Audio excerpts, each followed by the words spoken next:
Pemirsa, terima kasih pian masih bersama kami. Berita selanjutnya, Mahabarakan.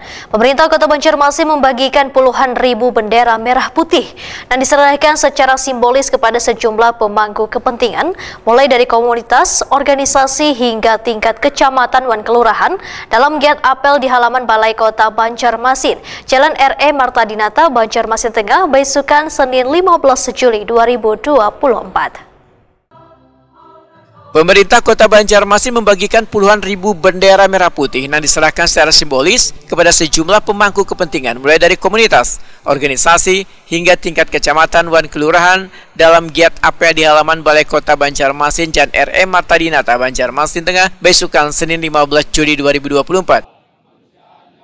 Wali Kota Banjarmasin Ibnu Sina Wetakuni Prima TV memandangkan pemerintah Indonesia melakukan upaya besar-besaran untuk memeriahkan perayaan Hari Ulang Tahun Kemerdekaan Republik Indonesia ke-79 pada 17 Agustus 2024 dengan membagikan 10 juta bendera merah putih secara gratis kepada warga melalui pemerintah di tingkat provinsi, kabupaten, dan kota di Indonesia. Ibnu Sina menyatakan penyaluran bendera merah putih ini dilakukan melalui berbagai kanal distribusi dan mencakup kantor pemerintahan, sekolah-sekolah, dan lembaga masyarakat. Nah, untuk pemerintah kota nanti akan dilaksanakan, saya menghimbau kepada masing SKPD, perusahaan daerah untuk pengadaan bendera dan akan didistribusikan ke kecamatan, kelurahan, ke lingkungan masyarakat untuk dibagikan supaya ada semarak. Biasa kita kalau berkunjung ke negara lain itu sangat mudah ditemukan bendera orang, ya kan? Tapi kalau kita di Indonesia agak sulit untuk menemukan bendera merah putih. Nah, karena itu adalah bagian rasionalisme, cinta tanah air, bela negara.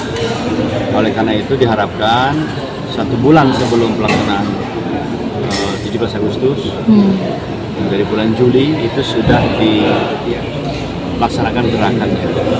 Ini yang namanya gerakan ini berarti kita ingin melibatkan semua pihak.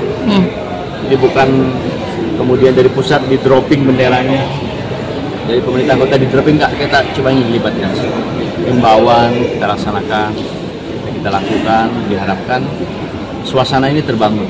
Makanya bentangan-bentangan bendera yang sudah kita mulai di ruas-ruas jalan kota itu untuk menyemarakan ini. Ibnu Sina berharap warga dapat merayakan Hari Kemerdekaan dengan penuh semangat, diiringi dengan berkibarnya bendera merah putih di sebaratan sudut wilayah kota Seribu Sungai ini sabulanan di bulan Agustus 2024.